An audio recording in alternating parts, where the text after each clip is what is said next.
lolli baatii tokko keessatti waboo balleessuuf garii Abiy Ahmed fi gorsa jeneraal Alamisheet Daggafeetiin jalqabame torban osoo hin guutin gooticha waboon fashalaa'uun himame.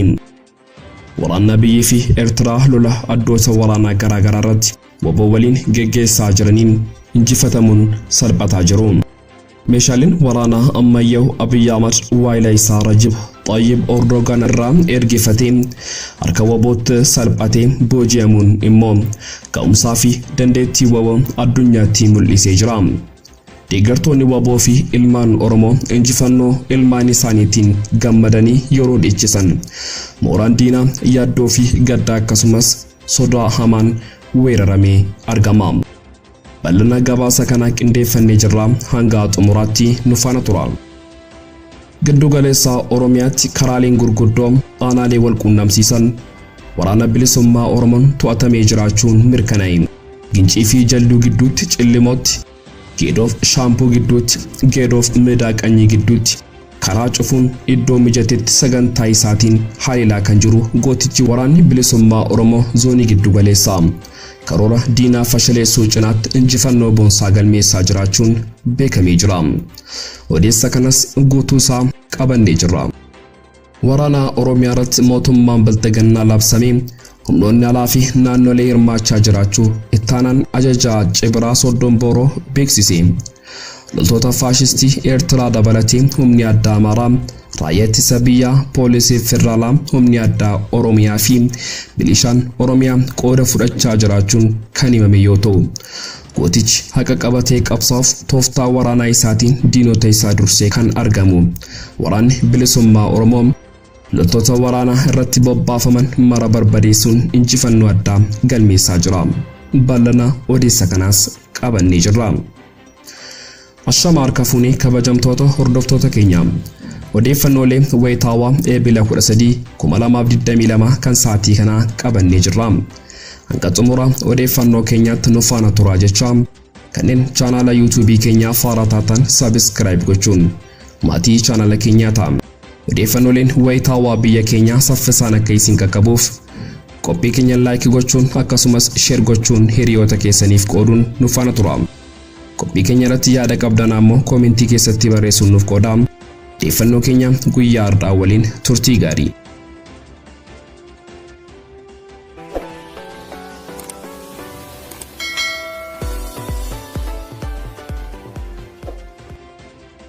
Lolli baatii tokko keessatti waboo balleessuuf garii Abiy Ahmed fi gorsa jeneraal Alamisheet Daggafeetiin jalqabame torban osoo hin guutin gooticha waraana bilisummaa Oromoon fashalaa'uun himamaatii jira.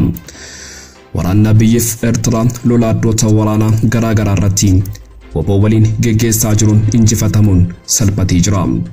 Meeshaaleen waraanaa ammayyaa'u Abiy Ahmed waayilaa isaa Rajab Tayyib Erdogan irraa ergifatee harka wabootti salphatee booji'amuun immoo ka'umsaa fi dandeettii waboo addunyaatti mul'isee jira. Deeggartoonni waboo fi ilmaan Oromoo injifannoo ilmaan isaaniitiin gammadanii yeroo dhiichisan mooraan diinaa yaaddoo fi gaddaa akkasumas sodaa hamaan weeraramee argama. Sagantaan Bilxiginnaan ji'a tokkoof qabaatte kan ammaa kun torbee jalqabaati. Taatullee akka laafuutti Oromoo herreganii doolleetti banamte diinota Oromoof awwaala isaanii akka taatu himaa turre jedha waboon. Nu nagaa qabna, qabeenyi keenya qe'ee namaa dhaqnee hin weerarreen. Oromiyaa irratti abbummaa gaafannee warri kana mormu immoo tuffii Oromoo agarsiisuuf malee rakkoo biraa qabaatanii miti.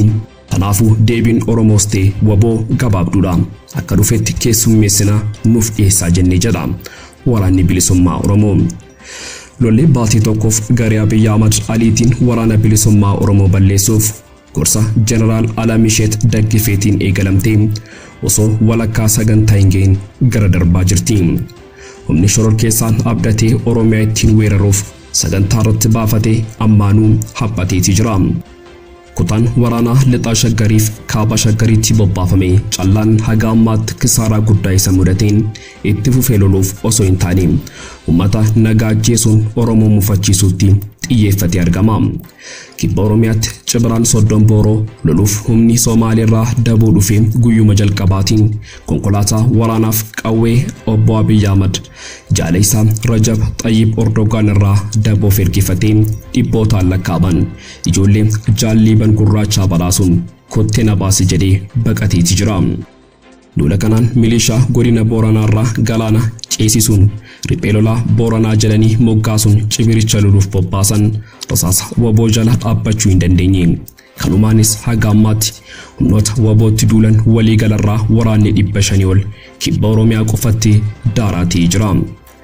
Qaama duula kana kan taate godinuma Gujii Ba'aa Aanolee magaalaa guddoo godinichaa nageelleen gama nagaatti argaman keessa sochiin taasifamaa jiru injifannoon waboon itti fufu karaan guddaa Finfinneef nageellee wal quunnamsiisu gugurraan Magarsaa Lammii nageelleef Adoolaa gidduutti to'atamee Samiir malee lafarra darbuun daangeffamtee argamti. Bifuma wal fakkaatuun godina Gujii Lixaatti humni waboo loluuf gama sanaan deemee turis magaalaa Bulee Horaa keessaa akka ba'u hin dandeenyetti marfamee kan jiru yoo ta'u kanneen garii daangaa Geedoo Walaayittaaf Sidaamaa keessatti ol baqatee jira. Haga ammaatti humnoonni abdii faashistaa biyyaa mad turan ukkeeraaruun qolannaa irra taruun gara haleellaatti waboon kan jijjiire yoo ta'u diinni sodaarraa ofittisuutti deebi'ee argama. Dabalataan giddugaleessa Oromiyaatti karaalee gurguddoo aanaalee wal quunnamsiisan hedduunis waboon to'atamee jira. Giddugaleessa Oromiyaatti karaaleen gurguddoo aanaalee wal quunnamsiisan waboon to'atamee jiraachuun mirkanaa'e. Giccii fi Jalduu gidduutti Cillemooti, Geedoof Shaambuu gidduutti Geedoof Miidhaqanyii gidduutti karaa cufuun iddoo mijateetti sagantaa isaatiin haleelaa kan jiru gootichi waraanni bilisummaa Oromoo zoonii giddugaleessaa karoora diinaa fashaleessuu cinaatti injifannoo boonsaa galmeessaa jiraachuun beekamee jira. Giddugaleessa Oromiyaatti kibba lixa Shaggar keessatti aanaalee kanneen akka Ammayyaa, Dirreen Cinniif Jibaat keessattis karaa hundaan marsuun afuura kutaa jira. Amma booda diina tokko lamaan osoo hin taane konkolaataan lakkaamutu dachee Oromiyaa irratti bishaan dhugaa jira. Walumaa galatti bobbaa qindaawaan Oromiyaa guutuutti saba Oromoo jumlaan daguuguuf Abiy Ahmad Shimallis Abdiisaaf garee isaanii labsamee kan guutuu Oromiyaatti taasifamuuf ta'e walakkaa Oromiyaa keessatti osoo isaan lafa hin qabatiin waboon dhukkeen deebisaa jira. Uummanni Oromoo qeerroof qarreen akka walii galaatti sabni bal'aan duula farrifamaa diinota isaatiin itti labsamee hubachuun dachee isaarratti ilmaan isaa waboo waliin hiriiruun hin baduu naan jiraadha jechuun sagantaa farreeniif bobbaa diinaa bittimsee biyya isaarratti abbaa biyyaa ta'uun murteessaadha. Tumsiif ofittisuun haga ammaatti sabni keenya godhin kan nama gammachiisuuf abdii namatti horuudhaas jira waraanni bilisummaa Oromoo. Waraana Oromiyaa irratti mootummaa baltagannaa labsamee humnoonni alaa fi naannolee hirmaachaa jiraachuu ittaanaan ajajaa Cibraa Soddonbooroo beeksise. Loltoota faashistii Eertiraa dabalatee humni addaa Amaaraa, raayyaa ittisa biyyaa, poolisii federaalaa, humna addaa Oromiyaa fi milishaan Oromiyaa qooda fudhachaa jiraachuun kan himame yoo ta'u, gootichi haqa qabatee qabsaa'uuf tooftaa waraanaa isaatiin diinota isaa dursee kan argamu waboon loltoota waraanaa isarratti bobbaafaman maraa barbadeessuun injifannoo addaa galmeessaa jira. Waraana Oromiyaa irratti mootummaa baltagannaatiin labsame irratti humnoonni alaa hirmaachaa jiraachuu isaanii qondaalonni waraana bilisummaa Oromoo himan. Qondaalonni waraana bilisummaa Oromoo Cibraa garaagaraa hoogganan lola mootummaa Itoophiyaa wajjin adeemsisaa jiran irratti loltoonni Eertiraa fi humnoonni biroo mootummaa tumsanii isaan waraanuu ibsan. Taatus lola kanaan irra aanu himaniiti jiru. Mootummaan Itoophiyaa Oromiyaa irratti waraana labsuu hordofee humnoonni alaa mootummaa Itoophiyaa tumsuun waraana kanarraa qooda fudhataa jiraachuu isaanii qondaalonni waraana bilisummaa Oromoo ibsanii jiru. Akka qondaalonni waraana bilisummaa Oromoo Cibraa garaagaraa raadiyoo Arraata biyyaalessaatti himanitti loltoonni Eertiraa fi humni addaa Amaaraa, raayyaa ittisa biyyaa, poolisii federaalaa, humni addaa fi milishaan Oromiyaa wajjin ta'uun waraana bilisummaa Oromoo adamsuuf Oromiyaatti bobbaafamanii jiru. Kibba Oromiyaa godina Gujii Ba'aa keessa kan socho'u Cibraa Soddonboorootti ittaanaa ajajaan waraana bilisummaa Oromoo Daawwaa Gannaalee loltoonni Eertiraa fi humni addaa Amaaraa loltoota mootummaa tumsuun lola kanarratti hirmaatanii jiru jedhe. Lola kanaan mootummaan Itoophiyaa waraana bilisummaa Oromoo barbadeessan jira jedhus injifannoon mootummaan argataa jiru akka hin jirre qondaalli waraana bilisummaa Oromoo cibraa soddon booroo kun ibsee jira. Lola kanaan mootummaa Itoophiyaa irraa kasaaraa guddaan humna namaa fi meeshaa waraanaa gahaa jira kan jedhe qondaalli waraanaa kun meeshaalee waraanaa ammayyaa mootummaan Itoophiyaa Turkii irraa galchee booji'uun hidhataa jiraachuu ibse. Boboon raadiyoo gurguddaa ajajoonni isaanii qabatan dabalatee meeshaa qunnamtii waraana bilisiginnaa hedduu booji'uu ibsee jira. Waraanni bilisummaa Oromoo loltoota booji'aman yeroo wal'aansa taasisuuf suuraan mul'isan marsaa hawaasummaa irratti naanna'aa jiru. Miseensonni raayyaa ittisa biyyaa dhalootaan Tigraay ta'an mana hidhaa Arbaa Miinci irraa baafamuun lola kanarratti dirqamaan hirmaachifamanii wabootiin booji'aman tololtummaa loltoonni bilisummaa Oromoo isaaniif oolan galateeffatu. Bobbaa waraanaa hanga ammaa taasifameen waraanni mootummaa milkii dhabuu qorannoon mootummaan qorateen mirkanaa'u maddeen keessoo mootummaa gabaasaa jiru. Odeeffannoowwan akka mul'isanitti kibbi giddu galeessii fi lixni Oromiyaa dirreewwan waraanaa lolli guddaan keessatti adeemsifamaa jirudha. Bakkeewwan lolli kun itti adeemsifamaa jirutti loltoonni mootummaa fi humnoonni tumsaan hirmaatan namoota nagayaa ajjeesuu, hidhuu, reebuu, qabeenya saamuu, manneen uummataa ibiddaan barbadeessuu dabalatee gochaawwan farra namoomaa ta'an raawwataa akka jiran ibsamaa jira.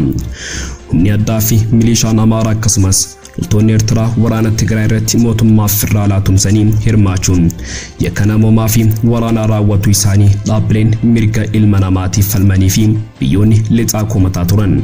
Ammas yakki wal fakkaataan irra deebiin Oromiyaa keessatti raawwatamuu mala yaaddoo jedhu uumee jira.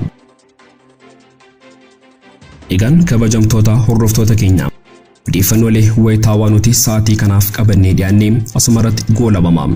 Kanneen chaanaala YouTube keenya haaraa taatan subscribe gochuun maatii chaanaala keenyaa ta'aa. Odeeffannooleen wayitaawaa biyya keenyaa saffisaan akka isin qaqqabuuf qophii keenya like gochuun akkasumas share gochuun hiriyoota keessaniif qooduun nu faana tura. Qophii keenya irratti yaada qabdan ammoo komentii keessatti barreessuun nuuf qoodaa. Hanga xumura odeeffannoo keenyaatti waan nu faana turtaniif galatooma.